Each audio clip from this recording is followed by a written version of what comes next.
Vous savez, je fais 110 kilos, j'ai 48 ans, je suis derrière le micro, et j'ai une crainte, j'ai peur. Parce que je vais parler de Dieu. Amen. Vous savez, c'est pas n'importe qui Dieu. On ne sert pas n'importe qui. Nous servons un grand Dieu. Amen. Et ce grand Dieu est parmi nous ce matin.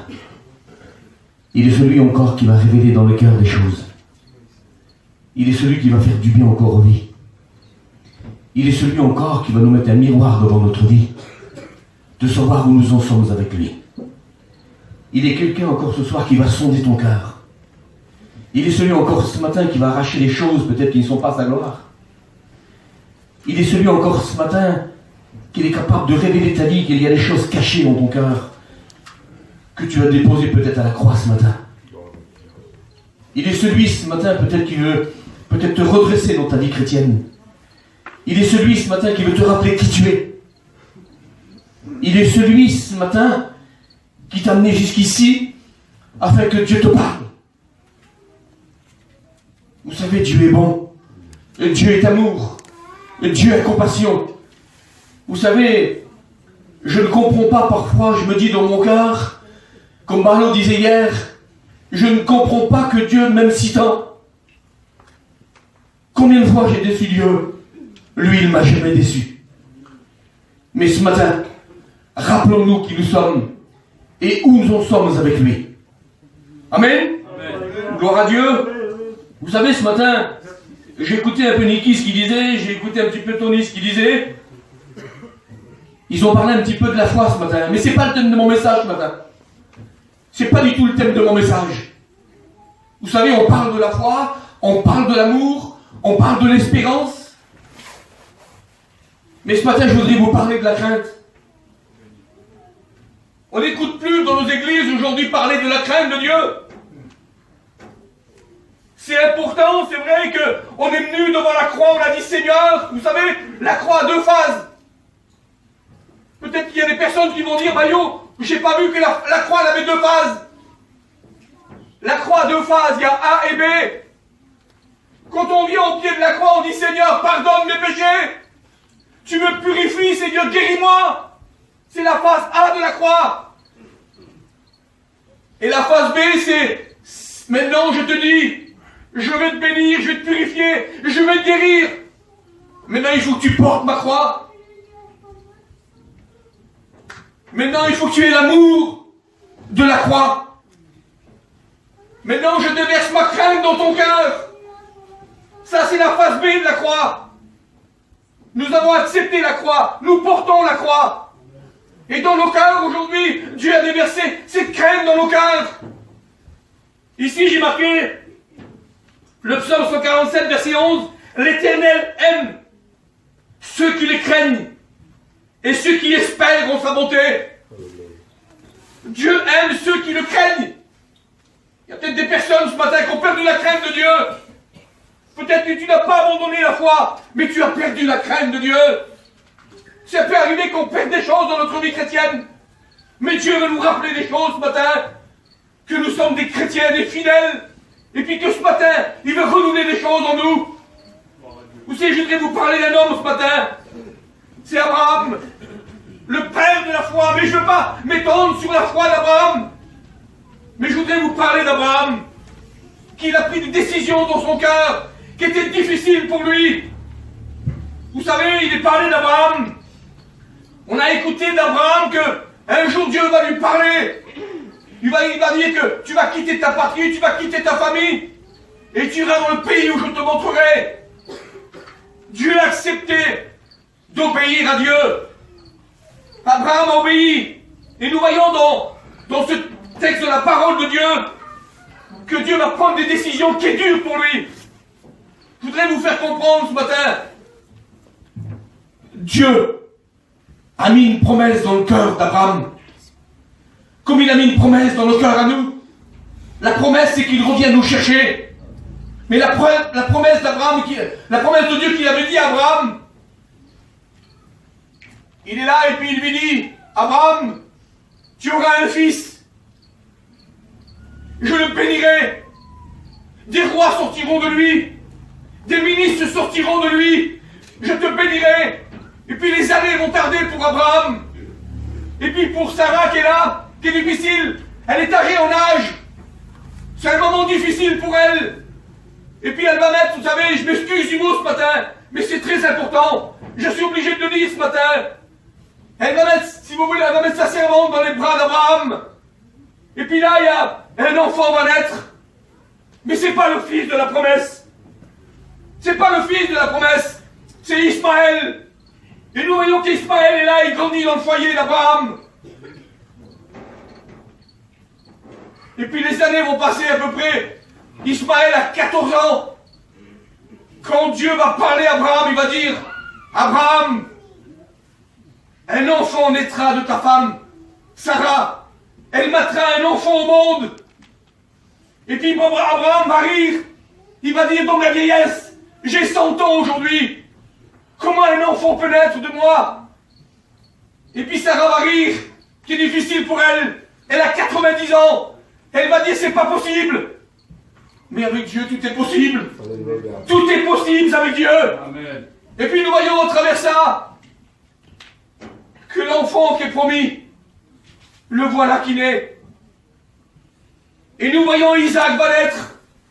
Et puis il y a une décision dans le cœur d'Abraham qui va être prise, mais qui est difficile à ses yeux et dans son cœur. Il va dire, écoutez bien ce qu'il va dire. Sarah va, dans son cœur, elle va dire, c'est difficile pour moi, j'ai ri. Quand les gens sauront que j'ai ri, que Dieu m'avait dit qu'un enfant naîtra de moi. Et puis nous voyons que Isaac va naître. Et puis Ismaël est là. La Bible dit qu'il ria d'elle. Et puis il y a une décision qui va se prendre dans le cœur de Sarah. Elle va dire ce mot-là. Elle va dire, Abraham, je veux que cette femme égyptienne et son fils sortent de ma maison. Ça dit plus fort aux yeux d'Abraham. Une chose difficile. Il va dire non, c'est pas possible. Et puis Dieu va parler au cœur d'Abraham. Il va dire, écoute ta femme. Je ne sais pas pourquoi je dis ça ce matin. Il va dire, Dieu va dire à Abraham, tu prends son fils et l'Égyptienne Agar, tu les renvoies au désert. Et puis nous voyons dans la Bible que Abraham va se lever de bon matin. Je voudrais vous faire comprendre ça ce matin. Les décisions se prennent de bon matin. C'est pas la nuit. Je disais ça tout à l'heure, je me disais dans mon cœur, je me disais, Seigneur, si Abraham aurait réveillé peut-être Sarah, elle aurait dit, mais attends, elle a pu réfléchir dans la nuit. Mais la décision était prise parce que Dieu lui avait parlé à Abraham. Quand Dieu parle dans nos cœurs, quand on doit prendre des décisions pour Dieu, il faut qu'on les prenne. Il faut qu'on fasse ce que Dieu nous demande de faire. Il va se lever de bon matin. L'enfant va dormir auprès de lui, d'Abraham. Il a à peu près 14 ans. Il est là, il va passer la nuit avec lui. Il va se lever de bon matin, il va prendre du pain, il va prendre une outre d'eau, il va le mettre sur l'épaule de la gare. Et puis il va l'accompagner au désert. Je voudrais vous faire comprendre ça ce matin. C'était pas le fils de la promesse. Il a voulu qu'il parte. Parce qu'elle a dit qu'il n'héritera pas de l'héritage d'Isaac. Il a fallu qu'il parte. Je voudrais vous dire ça ce matin. Quand Dieu nous dit de prendre des décisions, n'allons pas consulter les autres. Si Abraham aurait été peut-être se confier à un serviteur, peut-être le serviteur lui aurait dit, ne fais pas ça. Mais quand Dieu parle dans un cœur, n'allons pas consulter les autres. Prenons la décision que Dieu nous a donnée. Pour Abraham, c'était difficile. Mais il a fallu que Ismaël sorte de sa maison. Il y a des choses dans notre vie qu'ils doivent sortir. Beaucoup ont gardé Ismaël chez eux. Beaucoup ont gardé Ismaël chez eux. Mais Dieu demande ce matin de ôter les choses qui empêcheraient la bénédiction de Dieu. Il y a peut-être des personnes qui sont ici ce matin et qui auraient besoin de prendre des décisions dans leur cœur. Il y a trop de choses aujourd'hui, on a perdu la crainte de Dieu. Il y a trop de choses qui sont entrées chez nous. J'ai marqué ici, l'homme, la femme a perdu la crainte de Dieu. J'ai marqué ici, il ne laisse plus de place pour Dieu. À la fois nous la gardons. Ah, le salut on le garde. Mais aujourd'hui on accepte trop de choses dans notre vie chrétienne. Il y a des choses qui prennent trop de place dans notre vie. Ésaïe 49, verset 2, Ésaïe 49, verset 50, Ésaïe 49, il dit que laisse-moi un petit peu de place. Je vais t'apprendre à aimer. Trop de personnes aujourd'hui prennent des décisions sans consulter Dieu. J'ai marqué ici, tu prends trop de place pour ton travail. Sœur, tu prends trop de place pour tes affaires. Il y a trop de personnes aujourd'hui qui ont perdu cette crainte. Ils ont oublié qu'ils servaient à un grand Dieu qui était vivant. Aujourd'hui, trop de personnes se servent à eux-mêmes. Ils se servent les premiers au lieu de servir Dieu. On prend les décisions pour nous à la place de Dieu. Trop de personnes aujourd'hui ont perdu cette crainte de Dieu. Vous savez, il y a eu ces réunions de prière du matin qui a commencé mardi ici. J'ai pas assisté à une réunion. On a fait 3 semaines de mission, il y a quelque temps en arrière. Je voyais dans mon cœur, on était à peu près 100 copines. Beaucoup de monde manquait. Beaucoup de personnes nous manquaient. Aujourd'hui, les gens se disent « Oh, je suis un chrétien, moi, j'attends le retour du Seigneur. » Nous devons faire la volonté de Dieu. Nous devons faire ce que Dieu nous demande. Nous sommes des chrétiens. Nous ne devons pas prendre trop de place pour nous. Laissons de place pour Dieu, afin qu'il puisse grandir en nous. Trop de personnes restent, ils diminuent avec Dieu, au lieu de grandir. Trop de personnes restent nerfs avec Dieu. Je voudrais vous dire, on est appelé à grandir avec Dieu. Amen. Trop de personnes aujourd'hui ont gardé Ismaël dans leur vie. Ismaël, c'était pas le fils de la promesse. Le fils de la promesse, c'était Isaac. Le salut vient d'Isaac. Il vient pas d'Ismaël. Ismaël, c'était l'enfant qui était interdit dans le foyer d'Abraham. C'était Isaac, le fils de la promesse. Nous sommes un peuple qui a été choisi par la grâce et l'amour de Dieu. Nous avons reçu le salut dans nos cœurs. Le salut que nous avons reçu vient de la descendance d'Isaac. Et aujourd'hui, nous devons faire grandir ce que Dieu a mis dans nos cœurs. Il va demander quelque chose de difficile encore à Abraham, Dieu. Il va demander quelque chose de difficile et dur. Quand Ismaël est sorti de sa maison, Isaac va commencer à grandir. Et puis il va tout mettre son amour dans Isaac. Et quand il déverse tout son amour dans Isaac, il va lui demander quelque chose, Dieu. Vous savez, Dieu de son ciel de gloire, son œil parcourt la terre. Et ici, j'ai marqué, après ces choses, écoutez bien, après ces choses, Dieu a mis Abraham à l'épreuve. Seigneur Jésus-Christ. Dieu met Abraham à l'épreuve. Seigneur Jésus-Christ. Dieu, de son ciel de gloire, il va voir que Abraham est là. Il s'occupe de ses petites affaires, il déverse tout son amour dans son fils Isaac. Il n'y a plus rien qui compte à part son fils. Écoutez bien ce qu'il va dire. Après ces choses, Dieu mit Abraham à l'épreuve et il lui dit, Abraham, il lui répondit, me voici. Dieu dit, prends ton fils, ton unique, celui que tu aimes. Il n'a pas parlé, si vous voulez, d'Ismaël. Il n'a pas parlé d'un des serviteurs ou une servante. Prends ton fils, celui que tu aimes, et tu me l'offres en holocauste.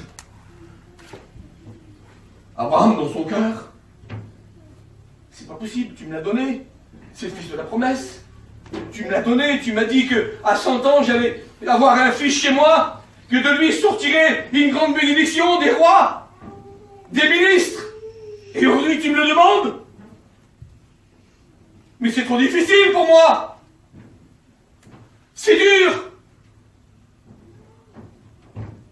La décision dans le cœur d'Abraham, je t'aime Dieu, et je te crains, alors je te le donne. Je te l'offre. Tu me l'as donné, tu veux me le reprendre, mais je te crains. Je peux rien faire, moi. Alors à travers la crainte que tu as mis dans mon cœur, je te l'offre, je vais te le donner. Qu'est-ce qu'il faut que je fasse? Je vais aller me coucher, dit Abraham, je vais aller me coucher, je vais passer la nuit là. Je m'imagine un petit peu, hein. Je pense que ses yeux ne se sont pas fermés de la nuit. Il a vu le jour se lever. Et il s'est levé de bon matin encore. C'est de bon matin qu'on doit prendre les décisions que Dieu nous demande de faire. C'est pas la nuit, les décisions se prennent. C'est de bon matin, comme ce matin. Ce matin, Dieu te demande de prendre des bonnes décisions. Il va se lever de bon matin. La Bible dit qu'il va commencer à couper du bois. Imaginez un petit peu dans le cœur d'Abraham. Il commence à couper du bois, il dit dans son cœur, je coupe du bois pour faire l'holocauste, pour brûler mon fils, pour donner un sacrifice pour Dieu. À combien que c'est dur ce matin de réaliser, de comprendre ce que Abraham a pu subir pour nous. Réalisez un petit peu ce matin. Il coupe du bois. Il va sceller son âne. Il va appeler 2 serviteurs avec lui. Et il va prendre son fils Isaac. Il va pas aller consulter sa femme. Ça devait être sûrement à la pointe du jour. Il va pas dire à Sarah, Sarah, je m'en vais. Mais où tu vas? Je vais donner Isaac en sacrifice à Dieu. Je m'imagine un petit peu, là, elle serait enfoncée ses mains sur lui. Et lui dit, non, Isaac, t'es fou. C'est pas possible, Abraham, qu'est-ce que tu peux faire? Non, fais pas ça.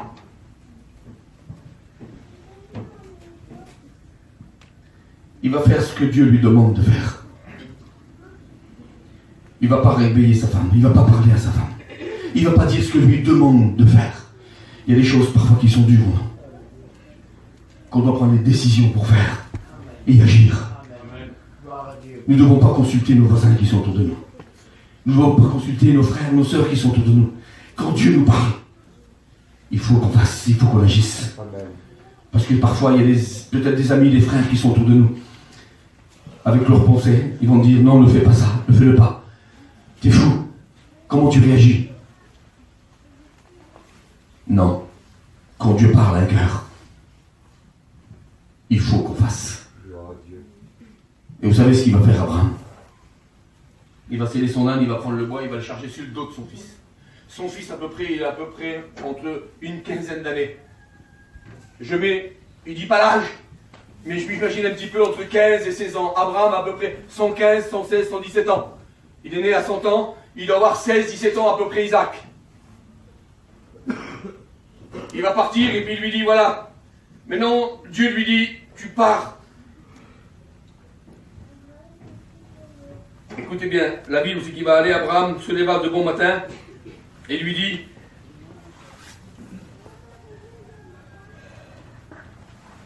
à Mamorija. Et puis, il lui dit, tu me l'offriras sur une des montagnes que je te montrerai. 3 jours de marche, il arrive, et puis il dit à ses serviteurs, il est au pied de la montagne, il dit à ses serviteurs, nous partons, moi et l'enfant. Mais j'aime ce qu'il a dit Abraham. Il n'a pas dit je reviendrai. Il a dit nous reviendrons. Et puis nous voyons à travers la Bible, la parole de Dieu, que comme Dieu fait les choses, vous savez, une montagne sur le chapiteau, il part d'un côté et de l'autre, de droite et de gauche. Je m'imagine un petit peu, Abraham devait monter de la droite, et puis il y a un bélier qui montait de la gauche. Imaginez-vous un petit peu, comme Dieu pourvoit les choses. Le bélier montait de la gauche, Et puis Abraham de monter de la droite. Et puis quand ils arrivent au pied de la montagne, au bout de la montagne, ils arrivent. Et puis là, je m'imagine un petit peu pendant ces marches d'Abraham. Son fils est à côté de lui, chargé son petit fagot de bois sur son dos. Abraham à la main, il a le feu et le couteau. Dans son cœur, le fils dit, mais où est l'agneau? Dans le cœur d'Abraham devait saigner. Imaginez-vous un petit peu, ce matin, le père qui est là, il a le feu dans la main, il a le couteau dans la main, le fils a le bois, et le fils lui dit, mais où est l'agneau, père?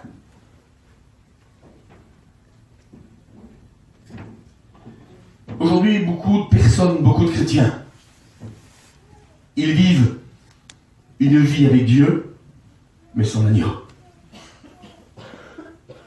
Il y a beaucoup de chrétiens aujourd'hui qui mènent une vie sans l'agneau. L'agneau qui s'est mis entre ciel et terre pour chacun d'entre nous, lui qui a versé son sang pour chacun d'entre nous. On fait ce qu'on veut, on se permet de dire des choses et de faire des choses qui ne sont pas à la gloire de Dieu. Dieu pourvoira.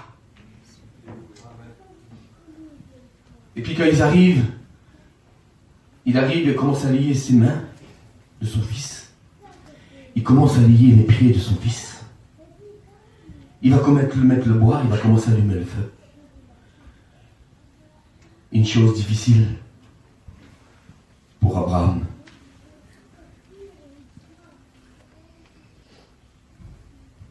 Une chose dure. Mais Dieu ne nous demande pas des choses difficiles et dures à faire. De faire simplement sa volonté. De lui obéir. Ici j'ai marqué Deutéronome 10, verset 12. Craignez l'Éternel afin de marcher dans ses voies. C'est à ça que Dieu nous appelle. À marcher dans ses voies. Ses voies, c'est la parole de Dieu. C'est la parole de Dieu. Dieu nous a laissé cette carte de route pour chacun d'entre nous. Cette carte nous emmène au ciel. Cette carte nous empêche beaucoup de faire des choses. Elle nous stoppe parfois. Il y a des choses, il y a des murs qui se construisent devant nous. Mais cette parole, elle nous stoppe, elle nous dit, Seigneur, c'est un mur qui s'est construit devant moi. Mais à travers ta parole, ce mur, il sera détruit. Amen. Il y a des choses dans notre vie parfois qui est difficile. Ici j'ai marqué, Dieu parle à Abraham, donne-moi ton fils, celui que tu aimes. Il y a des choses dans notre vie qu'on aime plus que Dieu. C'est important ça. Hein? Il y a des choses dans notre vie qu'on aime plus que Dieu. On n'essaie plus de marcher, de faire la volonté de Dieu. On marche en faisant notre volonté. Il y a des choses dans notre vie aujourd'hui qu'on doit déposer, de dire Seigneur, tu sais aujourd'hui dans ton cœur qui a pris la place de Dieu. Le diable, il est tellement rusé, lui. Il vient déposer des choses dans notre cœur, dans notre foyer, et ces choses-là, ils prennent tellement de place dans notre cœur qu'on ne comprend plus, qu'on ne fait plus la volonté de Dieu.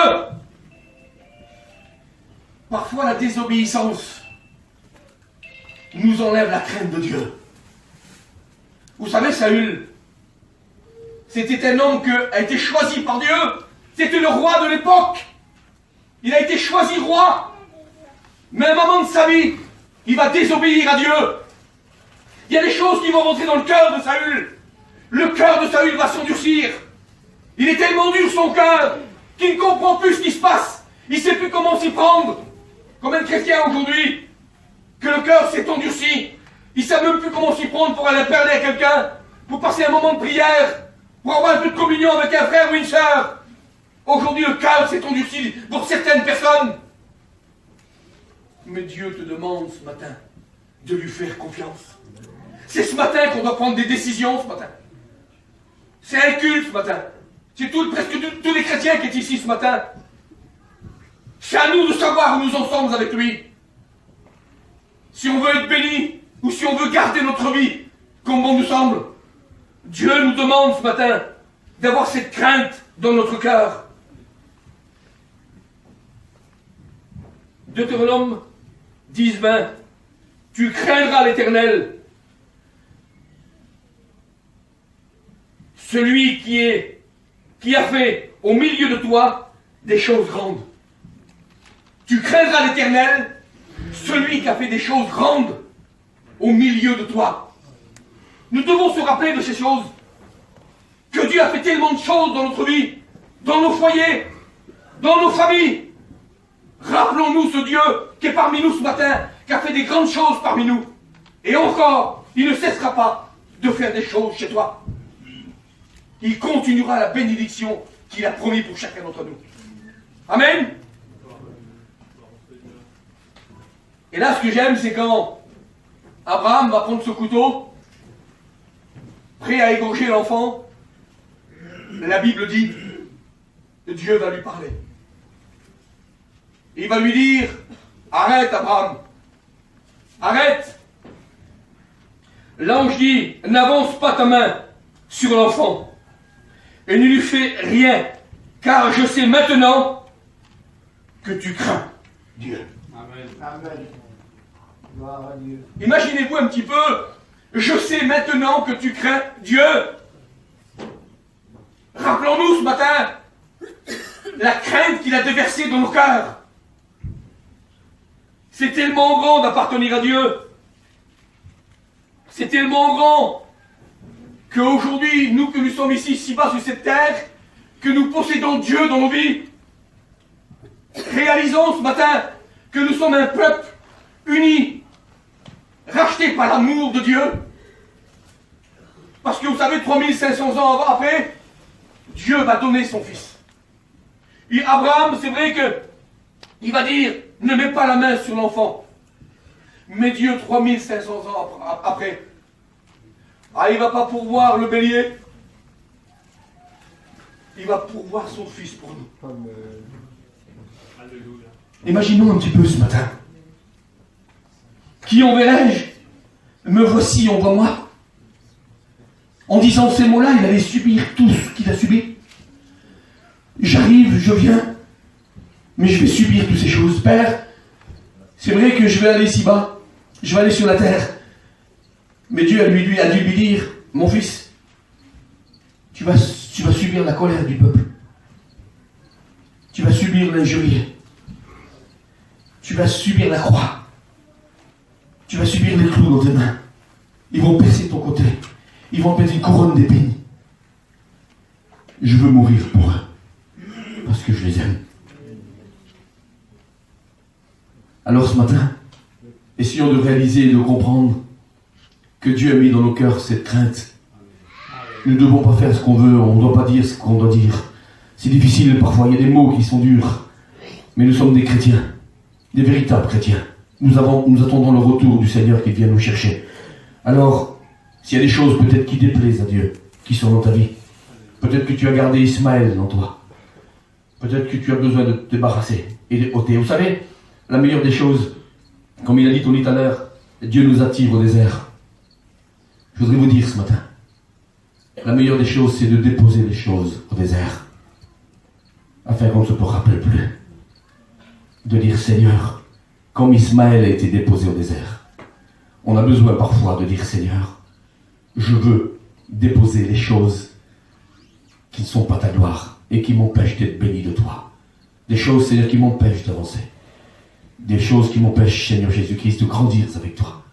Seigneur, je prends la décision ce matin. Je vais les déposer au désert. Parce que la bénédiction est d'Isaac. Alors ce matin, veux-tu recevoir la bénédiction d'Isaac ce matin? Amen. Vous savez ce qu'on va faire? Je ne vais pas aller plus loin. Dieu avait mis ça sur mon cœur. Je l'ai prêché comme je l'ai prêché. Mais Dieu, il veut rappeler ce matin, pour certains cœurs, peut-être que tu as perdu la crainte de Dieu ce matin. Je te demande de baisser les fronts ce matin. Dieu te demande ce matin. Tu as perdu ma crainte. Tu dis ce que tu veux, tu fais ce que tu veux. Tu mènes ta vie comme bon te semble. aujourd'hui le diable a pris tellement de choses en toi. Peut-être tu es là ce matin et puis tu te dis dans ton cœur, mais Seigneur, je n'ai plus rien pour toi. Je n'en peux plus, Seigneur. Mais Dieu te demande ce matin. Tu es mon enfant et je veux bénir ton cœur. Je vais déposer, Seigneur, je vais déposer en toi ces choses que tu as besoin. Je veux que les choses que je vais déposer qui grandissent en toi. Alors ce matin, Dieu te demande ce matin d'être fort pour lui. Dieu te demande ce matin de continuer la marche sur le chemin que Dieu t'a tracé. Peut-être caillouteux, peut-être difficile, mais tu as Dieu en toi. Alors ce matin, Dieu est tellement grand, Dieu est tellement puissant. Ce matin, Dieu te demande de faire des efforts pour lui.